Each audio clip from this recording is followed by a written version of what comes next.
과학적 투자. 아이스코어. 우리는 Find the Stock DNA입니다.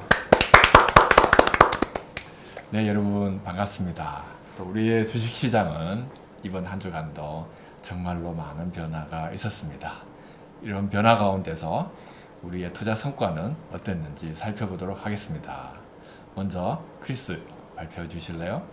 예, 저는 지난 8월 25일 날, 지난주 금요일이죠. 금요일 날 계산된 아이스코어에 기반해 가지고요. 8월 28일 날, 그러니까 요번 주 월요일입니다. 요번 주 월요일 날 시초카에 그 KRX 300 구성 종목 중에서 아이스코어가 높았던 9종목을 8월 28일 날 시초가로 매입을 했습니다. 그래가지고요. 이게 8월 28일 날은 솔직히 말해서 이게 포트폴리오가요. 성과를 제대로 내지를 못했습니다. 근데 그 다음날 8월 29일이 되니까 일부 종목들이 뭐 상황이 급격하게 호전이 되면서요. 포트폴리오가 1%를 딱 달성을 했습니다. 그래서 저는 목표가 1%를 추구하는 거기 때문에요. 1% 달성하는 순간 포트폴리오 전체를 청산을 하였습니다. 그래서 8월 29일 날 장중에 포트폴리오 청산해 가지고 모두 1.05%의 수익률을 올렸습니다. 그리고 벤치마크가 되는 KRX 300은요. 8월 28일 날 시초가에서 그 다음날 8월 29일 날의 종가 기준으로 해가지고요. 0.44%의 수익률을 올렸습니다. 이상입니다. 네, 목표 수익률 1%도 달성을 하고 벤치마크 대비 초과 수익률을 기록을 했네요. 네. 네, 축하드립니다. 예, 감사합니다. 네, 그 다음 제가 발표하겠습니다. 저는 코스닥 6종목을 월요일 28일 오픈 가격으로 매입을 해서 가지고 있다가 초반부터 월요일부터 성과가 좋지가 않았습니다. 그러다가 화요일도 그닥 좋지 않고 수요일 목요일 날 조금 수익이 나서 저는 목요일 점심시간에 매도를 하였습니다. 그래서 최종적으로는 5.52% 수익률을 기록을 했고요. 벤치마크는 0.26%입니다. 그래서 목표 수익률 1% 이상을 달성했고 벤치마크 대비 역시 초과 수익률을 얻었습니다. 네, 이상입니다. 네, 민키입니다. 저는 코스피 200이었고요. 종목 5개를 월요일 시초가에 매수를 했고요. 그리고 금요일까지 계속 포위를 했습니다. 그리고 금요일 오픈에 다 매도를 했는데 성과는 1.56%였습니다. 그러니까 중간에 만약에 3% 이상 하락을 하면 손절을 할 생각이었는데 다행히 손절된 종목은 없었고요. 그래서 계속 보유를 했고 한 종목이 한 마이너스 5% 정도로 많이 빠졌지만 나머지 4종목이 고르게 성과가 나서 1% 이상의 수익률을 기록할 수 있었습니다. 같은 동기간 때 코스피 200은 0.61%였으니까 한 1% 정도 아웃퍼폼을 겸해서 절대적인 수익률을 올릴 수 있었습니다. 이상입니다.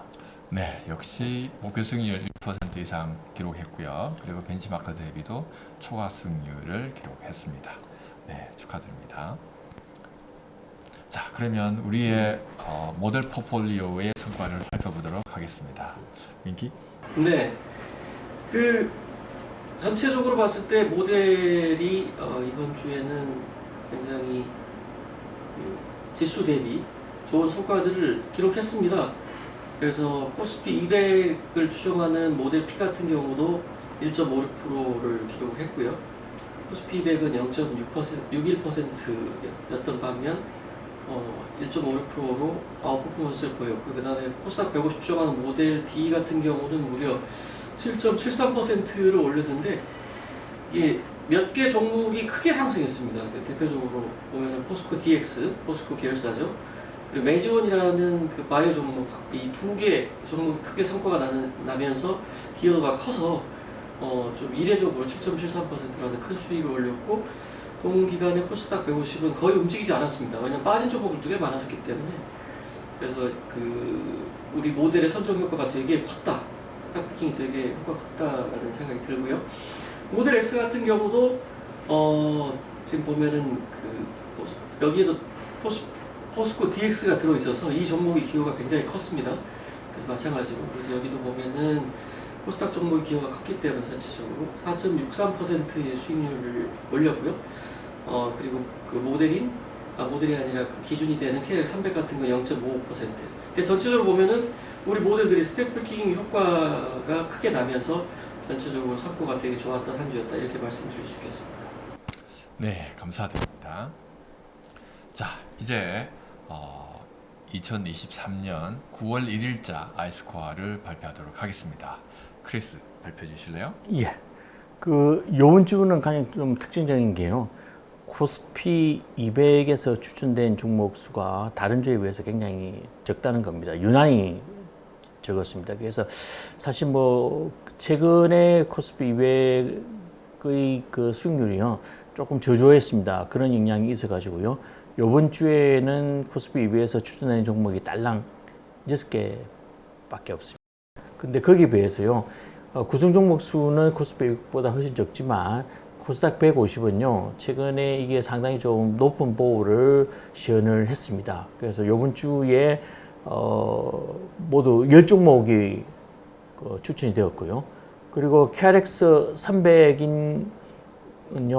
300이라고 하는 구성 종목 자체가 많아서 그렇지만 다른 주에 비해서는 조금 추천 종목이 좀 줄어든 편입니다. 그래서 KRX 300은 요번에 모두 15종목이 추천이 되었습니다. 그래서 물론 뚜렷한 것은 주도주는 보이는 것 같지는 않고요. 상당히 골고루 전 그 산업 영역에서 골고루 좀 주식이 선택이 되었다는 게 요번 주 매수 종목의 특징이라고 하면 특징이라고 할 수 있을 것 같습니다. 이상입니다. 네, 감사합니다. 그러면 9월 1일자 아이스코어가 발표되었는데요. 자, 이것에 근거해서 투자를 어떻게 할지 발표하도록 하겠습니다. 먼저 크리스 발표해 주실래요? 예, 저는 역시 당분간은요 시장이 상당히 변동성이 높을 것 같습니다. 그래서 여전히 안정지향적으로 가겠습니다. 그래서 KRX 이번 주도 역시 저는 KRX 300을 가지고 투자를 할 예정이고요. 그래서 KRX 300의 상위 10개 종목에 대해서 일단 투자를 하도록 하겠습니다. 그래서 리스크 관리에 좀 신경을 쓰고요. 그리고 1% 정도의 수익률을 창출하는데 주안점을 넣어서 포트폴리오를 운영하도록 하겠습니다. 네, 저는 코스닥 150의 아이스코어를 기초로 해서 투자하고자 합니다. 그래서 코스닥에 추천된 10종목을 분동 배분해서 매수를 해서 투자하고자 합니다. 그래서 기본적으로 리스크 매니지먼트를 하고요. 그리고 금요일까지 되도록이면 보유하는 전략을 가져가도록 하겠습니다. 이상입니다. 네, 저의 선택은 코스피 200이고요. 종목은 기존에 계속 5종목이었는데 이번에는 여기 추천된 대로 6종목으로 늘려볼까 생각을 하고 있습니다. 종목을 좀 늘리는 게 아무래도 로스카스에 우려가 있기 때문에 좀 낫다는 생각이 들어서 일단 6종목을 다 매수하는 걸로 하고요. 그다음에 기존에 했던 방식대로 로스카 기준은 정확히 지키고 그리고 가능하면은 금요일까지 들고 가보는 전략으로 해볼 생각입니다. 네, 감사합니다. 그러면 저희는 다음 주 이 시간에 저희들의 투자 성과를 가지고 여러분들을 찾아뵙도록 하겠습니다. 네, 그리고 이번 주에는 투자를 하시면서 투자자들이나 마켓의 프랙티셔너들이 사용하는 몇 가지 전문 용어 또는 자르곤이라고 그러죠. 그것에 대해서 논의해 보도록 하겠습니다. 자, 그 중에 불 마켓, 베어 마켓 이런 것이 있죠. 네, 크리스. 예. 한번 설명해 주실래요? 예. 아마 여러분들 신문지상이나 언론 통해서요. 강세장일 때 이게 항소장 또는 항소를 영어로 하면 불이거든. BULL. 불 해가지고 불장이다. 이런 말을 불마켓이다. 고 하는 말을 많이 들어보셨을 겁니다. 그리고 약세장일 때는요. 우리가 이제 시장에 공이 나타났다. 또는 이제 그 영어로 고물 베어라고 하니까 베어 마켓이라고 부릅니다. 근데 왜 강세장을 불 마켓이라 그러고 약세장을 왜 그 베어 마켓이라고 하는지 그거를 원의 유래에 대해서 간단히 좀 설명을 드리도록 하겠습니다. 항소가요, 아마 여러분들 다큐멘터리나 이런 거 보시면요, 항소가 그 다른 동물하고 싸울 때는요, 머리에 달린 뿔을 이용합니다. 그 뿔을 이용해 가지고요, 일단 고개를 숙여 가지고 이렇게 고개를 막 치들면서 그 뿔로 상대방을 팍 들이받게 되는 거죠. 그래서 우리가 강세장은요, 밑으로 들어가서 위로 이렇게 그 저울리는 그 항소의 모양을 그대로 우리가 따라간다 해가지고요, 이거를 불마켓이라고 부릅니다. 네, 액션이 네. 이해가 쉽습니다. 네. 예. 그 다음에 이제 베어 마켓은요, 아마 이것도 여러분들 자연 다큐멘터리에서 많이 보셨을 겁니다. 곰이 상대방과 싸울 때는 어떻게 됩니까? 뒷발로 일어서 가지고 앞다리로 상대방을 확 강하게 내리치는 거 많이 보셨죠? 네. 그래가지고요, 이렇게 위에서 이렇게 내려친다 해가지고요, 네. 이거를 이제 약세장을 나타내는 특징으로서요, 베어 마켓이라고 부른다고 합니다. 이해가 쏙쏙 됩니다. 역시 이렇게 모션을 가지고 네. 설명해 주셨네요. 네. 네, 그래서 베어 마켓 또는 베어리시 마켓, 약세장, 또 불 마켓, 불리시 마켓 또는 이제 강세장 이런 설명을 해주셨습니다. 네, 그 다음으로 많이 듣는 용어 중에 롱 포지션과 숏 포지션 이런 말들이 있는데요. 이러한 전문 용어들이 어떤 뜻을 가지는지 설명을 들어보도록 하겠습니다. 민키? 네, 그 롱숏이란 말을 이제 쓰게 되는데요. 이걸 우리나라 말로 번역해서 쓰기가 좀 어려운 부분이 있습니다. 네. 이게 이제 그 롱은 메이드 포지션, 그다음에 숏은 매도 포지션을 의미하는데, 그러니까 이게 매수와 매도하고 좀 다른 겁니다. 매수 네. 매도는 사고 파는 행위를 얘기하는 건데, 몇 주를 샀다, 몇 주를 팔았다. 네. 근데 여기서 롱 포지션, 숏 포지션이라는 것은 포지션을 얘기하는 겁니다. 그러니까 네. 그 포지션. 상태. 네. 네. 그러니까 롱이다 그러면 내가 몇 주를 가지고 있다는 의미고, 숏이다 그러면 내가 몇 주를 매도한 포지션이다. 네. 그래서 마이너스다. 네. 이렇게 이해가 되고요.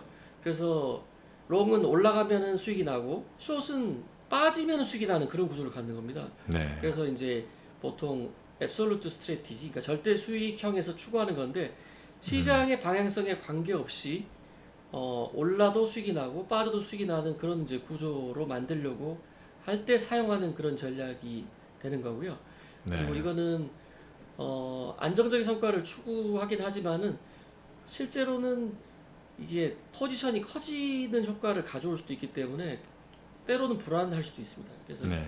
여러 가지 현상들이 나타날 수 있는데, 그건 또 다음번에 설명드리도록 하겠습니다. 네. 그래서 롱 포지션은 매수 포지션, 숏 포지션은 매도 포지션. 네. 네. 지금까지 마켓에서 투자하는 과정에서 자주 사용하게 되는 전문 용어 몇 가지를 살펴보았습니다. 네, 저희들은 다음 주에 여러분들을 찾아뵙도록 하겠습니다. 결과보다 과정이 중요한 행복한 투자를 위하여.